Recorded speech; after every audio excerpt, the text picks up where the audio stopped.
Ici, nous sommes aux ateliers de numérisation de la Maison centrale de Poissy, au 4e étage qui est dédié à la numérisation d'archives patrimoniales images.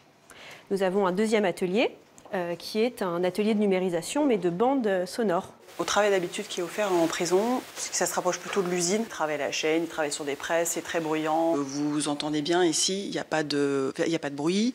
Les opérateurs sont dans leur cabine, en individuel ou à leur bureau. Ils ont leurs écouteurs, ils travaillent souvent en musique, c'est très apaisé.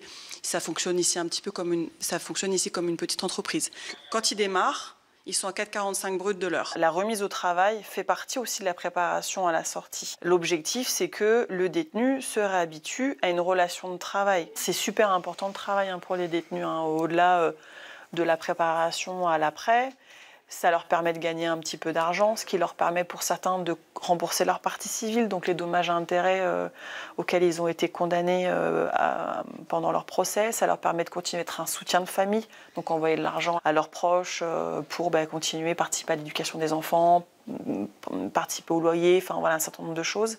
Comme à l'extérieur, la rémunération a son importance parce que ça leur permet de rester, maîtres de leur vie ici à l'intérieur. Donc en fait, il y a 3 types d'emplois en prison. Soit on est employé par la prison pour l'entretien, soit on est employé par des clients privés, soit on est employé par l'État. Donc c'est le cas des détenus qu'on a rencontrés. Eux, ils numérisent des archives patrimoniales. On a rencontré André qui numérise des archives, des images, donc des archives audiovisuelles. Il nous a expliqué que pour lui, travailler, ça lui permet à la fois d'apprendre, mais aussi de voyager. Je suis ici depuis 2012 et j'ai commencé à l'atelier en début 2017. J'ai fait un peu tout, j'ai fait de la manutention, j'ai fait oxy d'étage, j'ai fait la boulangerie.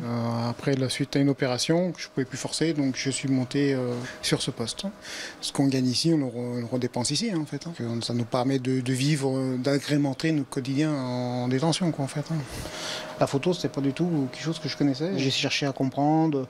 Bon, après, des fois, je regarde un petit peu, je découvre, je fais des tests, tout ça. Il n'y a pas d'obligation de travail, donc pourquoi vous avez choisi de travailler ? Tourner en rond en promenade, tant qu'à être là, autant mettre à profit le temps. Essayer d'apprendre des choses que j'aurais pas jamais appris dehors, ça. Vous êtes ici combien de temps par semaine ? Du lundi au vendredi, midi. Où d'abord, j'étais sur du traitement, de recadrage, des trucs de base. Et je suis monté assez rapidement sur les appareils photo numériques. C'est un des postes de travail que je préfère depuis que je suis en détention. On voit plein de choses qu'on ne pourrait pas voir. Comme ici, on a beaucoup de fonds qui viennent de musées, de photographes assez connus. Et je suis tombé sur des photos de Simone Veil, des photos de Venise. Bon, j'ai l'impression que j'ai voyagé, j'ai plus besoin d'y aller. J'ai tellement vu que des fois quand je regarde la télé, je vois des films sur Venise, je sais que ça me rappelle sur des photos que j'ai vues en fait. Quand je viens ici dans mon bureau, j'ai même pas l'impression de venir travailler dans une prison en fait. On a rencontré un deuxième détenu, il s'appelle Manu, lui il s'occupe de numériser des archives sonores. Et il a fait quelque chose d'assez exceptionnel, puisque pour préparer sa sortie de prison, il a même passé un diplôme niveau bac pour faire valider les qualifications de cet atelier-là. Là c'est une émission qui s'appelle Radio Vacances. Je prépare mon enregistrement. Je dois rendre un fichier son, un scan de la boîte et des documents qui sont fournis à l'intérieur, et un rapport de transfert qui se passe sur le second poste. On a régulièrement des formations. Une fois par mois, une fois tous les 2 mois, il y a quelqu'un du domaine du son, un musicien, un programmeur qui vient nous former. Donc on avait demandé à ce que tout ça soit validé par un vrai diplôme, et ils ont mis en place la VAE. Donc moi j'ai eu la précédente peine et là on va la repasser peut-être.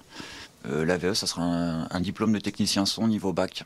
J'ai besoin de travailler, j'ai besoin d'une occupation aussi. Rester 8 heures, 10 heures, tout le temps en cellule, c'est pas possible. Je préfère travailler que de rester à rien faire. Si ça ouvre un autre endroit, ça permet de s'occuper, permet quand même de savoir se servir d'un ordinateur, d'acquérir des compétences qui sont plus générales, qui peuvent permettre de la réinsertion.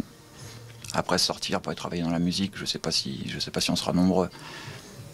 Mais en tout cas, les compétences qu'on a acquises ici pourront sûrement servir dans plusieurs domaines. Donc on comprend que du coup, c'est pas seulement de la réinsertion professionnelle, mais aussi de la réinsertion culturelle, et c'est des ateliers qui sont vraiment uniques en France. Yvine ?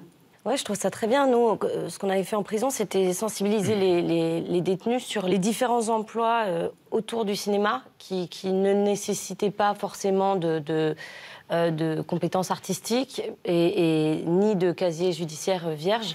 Et du coup, voilà, on leur disait, si vous avez une formation en électricité, vous pouvez tout d'un coup devenir électricien. Il y a des métiers dans la cantine, dans la sécurité, etc.